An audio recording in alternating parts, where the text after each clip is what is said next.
बाईच्या जातीला कशी कामाची गोडी हवी, निवरकही हवा.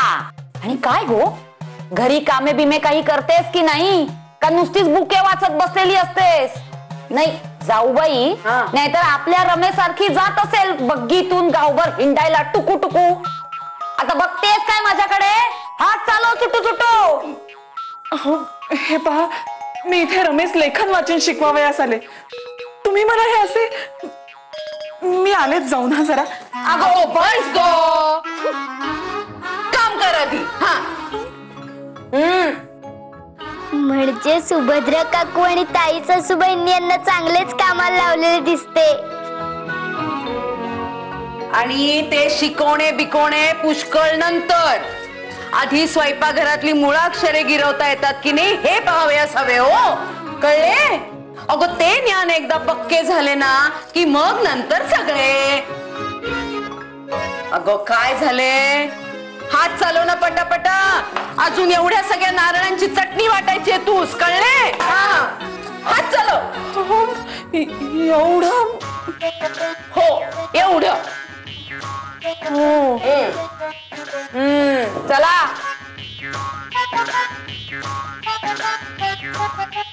पाणी घाल थोडे. घट्ट झाला तो गोळा. क्या झाला होता? अगो एवढे.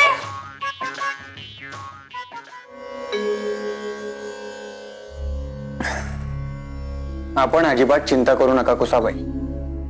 आपल्याप्रमाणेच आपल्या यजमानांना विष्णू शास्त्रींनाही धमक्या देण्यात आल्या आहेत. परंतु आम्ही पोलिसांकडे सविस्तर तक्रार नोंदविली आहे. यापुढे आपल्या घरासमोर खडा पहारा असेल पोलिसांचा. आपणास त्रास द्यावयाची कोणाचीही यापुढे हिंमत व्हावयाची नाही. आणि विष्णू शास्त्री तुम्हाला न्यायला येईपर्यंत तुम्ही इथेच थांबा, कारण आम्ही माधवरावांबरोबर मुंबईला जात आहोत. तर ठीक आहे. आणि अन्नपूर्णा वहिनी, एकदा सवड काढून आपण आमच्या घरी यावे आणि रमाबाईंना समजुतीच्या 4 गोष्टी सांगाव्यात अशी आमची इच्छा आहे. त्यात शिक्षणाची गोडी आहे, परंतु पोरपण अजून पुरते सरलेले नाही. म्हणूनच त्यास शिक्षणाचे महत्व पटवून देणे गरजेचे आहे. आणि आमच्या घरातील सारीच मंडळी सनातनी आहेत हे आपण सारेच जाणता. आणि सध्या आमच्या घरातील बायकाही थोड्या. तुम्ही काही काळजी करू नका न्यायमूर्ती. आपल्यासारख्या नवमतवाद्यांचे स्वागत हारतुऱ्याने थोडेच होते. काटेरी शब्द झेलायची तयारी ठेवूनच जायचे, पण आपण मात्र फुले देऊन यायचे. जाऊ आम्ही.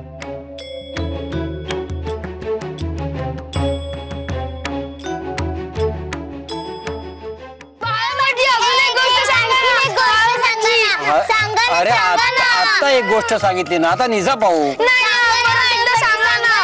आणि मला आबाने सांगितलं आहे की तुम्ही पुराणातल्या गोष्टी खूप छान सांगता. सांगा ना गोष्ट बाळंबटजी. ठीक आहे, कोणती गोष्ट सांगू? गोष्ट आता गणपतीची सांगा. हो हो गणपतीची सांगा. गणपती बाप्पाची गोष्ट? ठीक आहे, गणपती बाप्पाची गोष्ट सांगतो. लब्बड कुठले? मला पासून इथे आलेत गोष्ट ऐकायला, पण शोधले की नाही तुम्हाला? आता मी पण ऐकणार गोष्ट. बाजूला. अरे बैस तुझी बैस. आता चिडतोस कशाला? बैस. नाही नाही, काही कोणी फसवत नाहीये. मी सांगणार गोष्ट, सगळ्यांना सांगणार. एकदा शंकर आणि पार्वती कैलास पर्वतावर फिरावयास निघाले होते.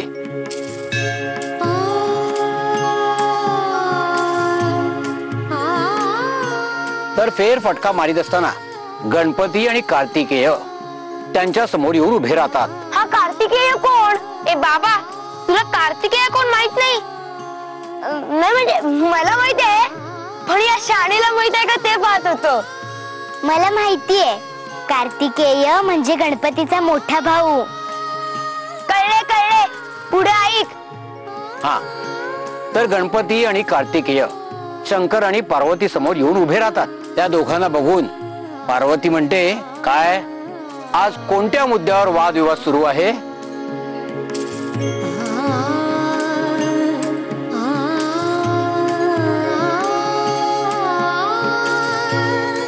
मौनात 2 भावांचे काय बोलणे चालले आहे? कार्तिकेया, तूच सांग बरे. हा गुणेश सांगेल ते कोड्यातच.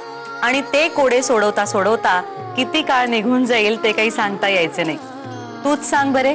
तात माते, आमच्या दोघांमध्ये असा वाद झाला आहे की आमच्या दोघांमध्ये श्रेष्ठ कोण? श्रेष्ठत्वाचा वाद आहे तर. मग काय ठरले, कोण श्रेष्ठ? तोच निर्णय आम्हाला तुमच्या दोघांकडून हवा आहे, म्हणून तर तुमच्या समोर येऊन ठाकला आहोत आम्ही. बाळांनो, माता पित्यांसाठी त्यांच्या लेकरांमध्ये श्रेष्ठ कनिष्ठ असे काहीच नसते. त्यांच्यासाठी सारी लेकरे सारखीच. कशाला हवा हा श्रेष्ठ कनिष्ठत्वाचा वाद? हा गुणेशच असे काहीतरी उकरून काढीत असतो. आता तुम्हीच सांगा, आमच्यात श्रेष्ठ कोण? तात, तुम्ही तरी सांगा. असे म्हणतोस? ठीक आहे, याचा निर्णय करण्यासाठी आपण एक शर्यत लावू. शर्यत? शर्यत. तुम्हा दोघांपैकी पृथ्वीला 7 प्रदक्षिणा घालून जो आमच्या समोर सर्वप्रथम येईल तो श्रेष्ठ. कबूल? कबूल. अहो पण आम्ही तयार आहोत. माझे वाहन मोर आहे. तू तयार आहेस ना गुणेशा? हो हो. आणि तुझा मूषक? तो तर सदैव तयारच असतो. पण काय उपयोग, मी मोरावरून भुरकन उडून जाणार आणि 7 प्रदक्षिणा पूर्ण करून प्रथम येणार. चला तर मग शर्यतीच्या बिंदूकडे जाऊया. हो हो. अशा रीतीने शर्यतीस प्रारंभ होतो आणि कार्तिकेय मोरावर बसून वेगानं पृथ्वी प्रदक्षिणा करण्यास निघतो. गणेश आपला तिथेच. शंकरास आश्चर्य वाटते. ते विचारतात, काय गणेश, अरे तू अजून इथेच उभा? अशाने तू शर्यत कशी जिंकणार? मग मग मग मग काय, तीच तर गंमत आहे. काय उत्तर दिले गणपतीने? आहे ठाऊक? काय? गुणेशा, कार्तिकेय कधीच निघून गेला पृथ्वी प्रदक्षिणेसाठी, परंतु तू अजून इथेच. आणि तरीही मीच प्रथम येईल. गुणेशा, होय माते.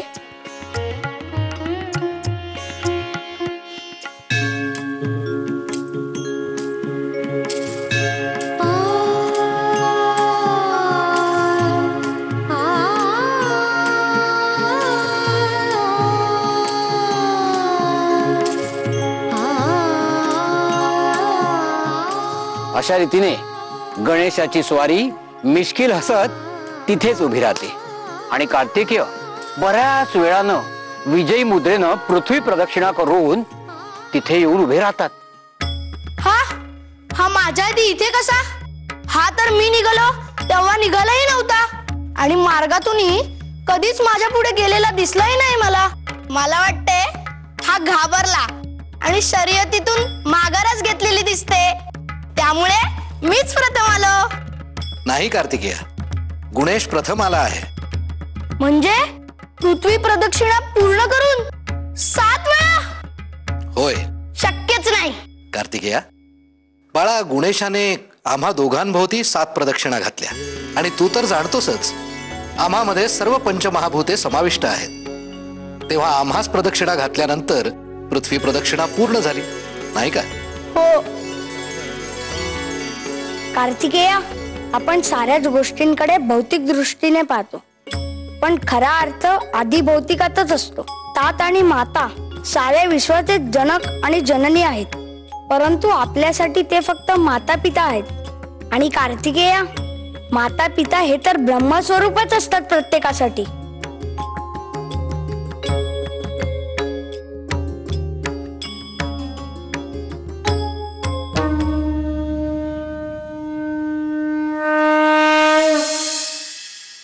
रमा,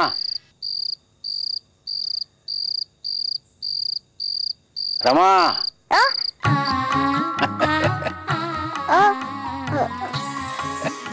मग काय बोध घेतला या गोष्टीतून? पृथ्वी इतकीच आई ही श्रेष्ठ असते आणि शक्तीपेक्षा युक्ती श्रेष्ठ. छान छान, अगदी बरोबर. काय बाबा, मग आवडली की नाही गोष्ट? गोष्टीचे माहित नाही, पण मला गणपती मात्र फार आवडला.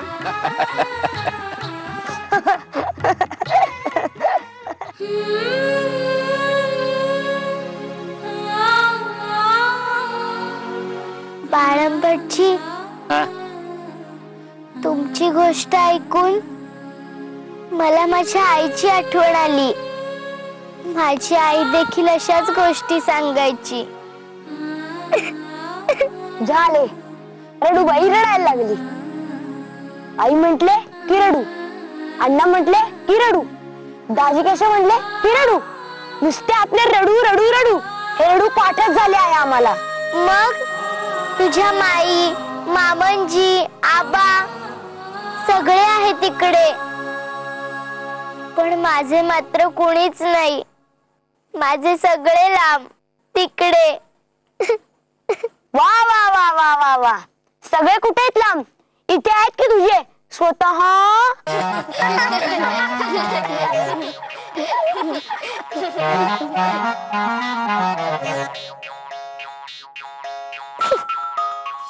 स्वतः एकटेच गेलेत ना मुंबईला. मला का नाही घेऊन गेले? मला नाही करमत त्यांच्याशिवाय.